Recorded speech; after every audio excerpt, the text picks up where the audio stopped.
Al debatir en la Comisión Permanente del Senado sobre la estabilidad del superpeso mexicano, Hamlet García Almaguer, diputado de Morena, expresó tajante que el presidente de la República y su gabinete demuestran que se pueden hacer las cosas bien y prevenir crisis sexenales.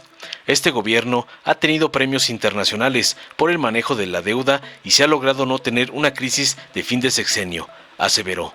Tras escuchar parte de la excelente disertación del diputado Hamlet, la meretriz doña Hernias Lili Telles del Narcopan se atrevió a interrumpir y cuestionar con su vergonzante ignorancia de prepa trunca que cómo es que la economía moral del presidente AMLO haya supuestamente generado más pobres. A lo que el diputado Almaguer respondió contundente, con amplio conocimiento y respeto, el que evidentemente le falta a la porra argüendera de Claudio X González, reconociendo que este es un país con una enorme desigualdad, ya que hay pobreza y miseria, sobre todo en el sur, que durante muchas décadas fue abandonado y dejado a su suerte.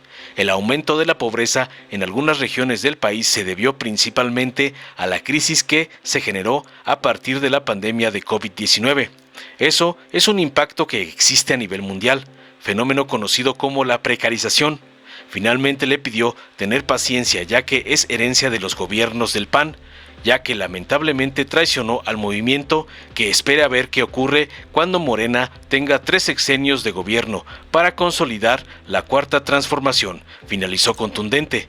Veamos enseguida cómo la meretriz del señor X, doña Hernias Lili Telles, se queda muda ante las respuestas del diputado Hamlet García Almaguer de Morena. El uso de la palabra al diputado Hamlet García Almaguer del Grupo Parlamentario de Morena hasta por 4 minutos. Utiliza el turno cedido por el Grupo Plural y el PES.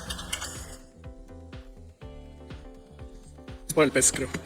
Con su autorización, Presidenta.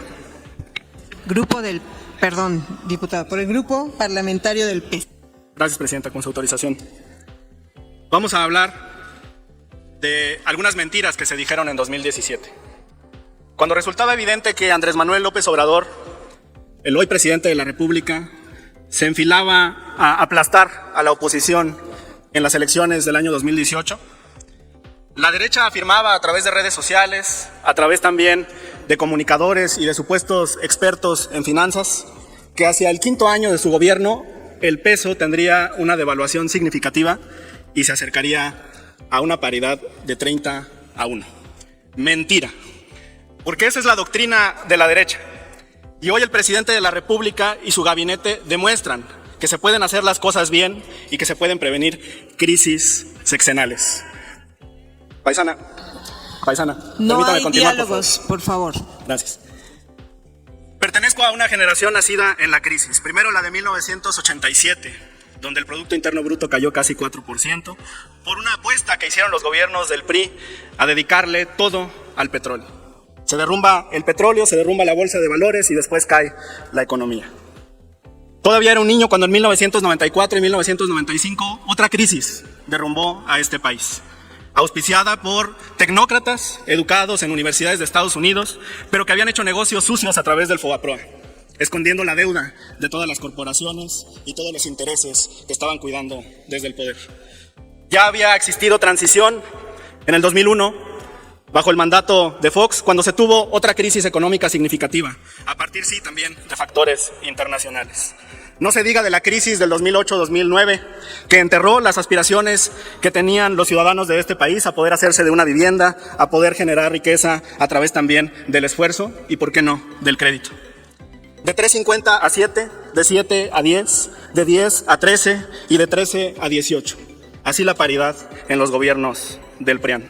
Lo único que sabíamos en esas décadas es que a final del sexenio venía una crisis y existía temor en los hogares. ¿Con qué objeto, senadora? Es volumen. ¿Me acepta una pregunta? Claro que sí. ¿Nos puede explicar cómo es que la economía moral y el superpeso de Morena han provocado que 3.8 millones de personas hayan caído en la pobreza solo en lo que va del sexenio de Morena? Gracias. Bien. Tiene 2 minutos para responder. Gracias, diputado. Muchas gracias. Este es un país con enorme desigualdad, senadora. Hay pobreza y hay miseria, sobre todo en el sur de nuestra nación. Yo soy del estado de Jalisco. Pero entiendo bien lo que sucede en Guerrero, lo que sucede en Chiapas, lo que sucede en Oaxaca. A mí me duele hoy que legisladores de derecha vengan aquí a determinar que existe una diferencia de trato entre el norte y el sur del país. El sur durante muchas décadas fue abandonado, fue dejado a su suerte. Ni se invertía en infraestructura, ni se cuidaba a los más pobres de este país. El gobierno de la República ha tenido premios internacionales por el manejo de la deuda. Y además, se ha logrado algo que ninguno de los gobiernos de derecha habían tenido la oportunidad, yo creo que sí el deseo, pero no la oportunidad, o la felicidad de poder llevar a una realidad. Y eso es que no tengamos una crisis de fin de sexenio. El aumento de la pobreza en algunas regiones del país se debe principalmente a la crisis que se generó a partir del COVID. Y ese es un impacto que existe a nivel mundial y que se genera, claro que sí, y que se genera en todas las clases sociales, que se genera en todos los países del mundo.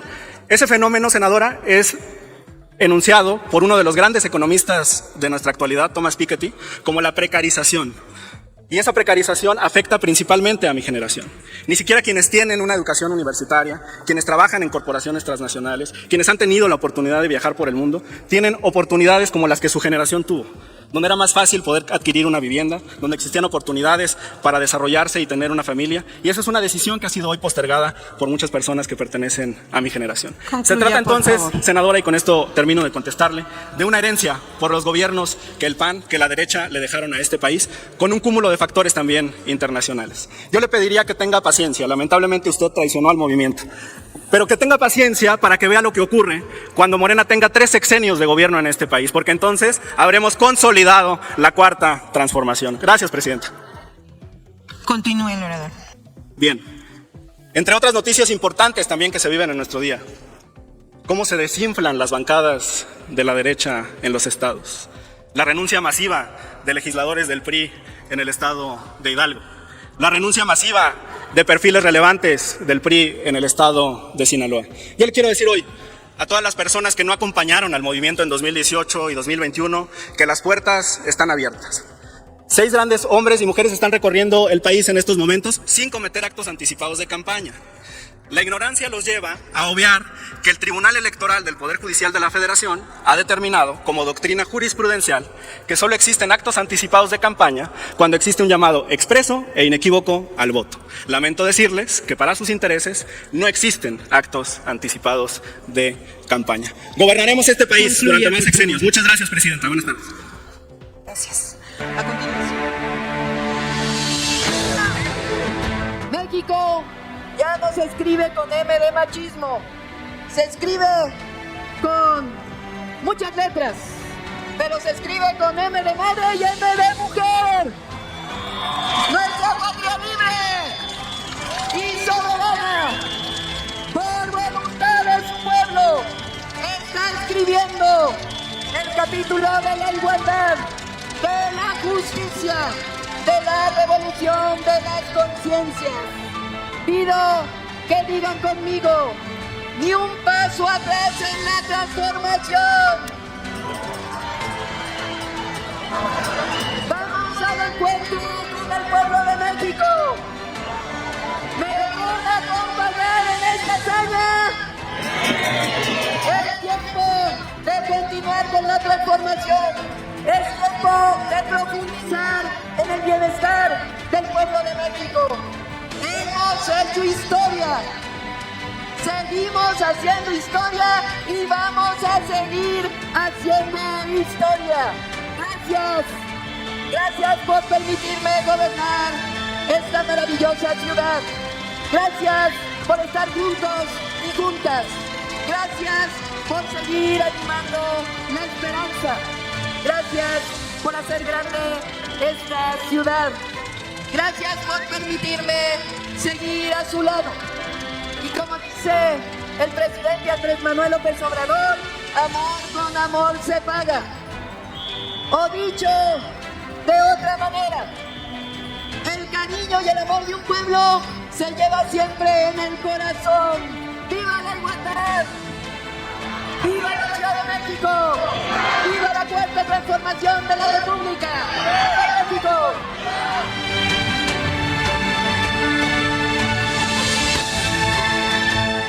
dale en me gusta, suscríbete, activa la campanita y compártelo para que más gente lo vea.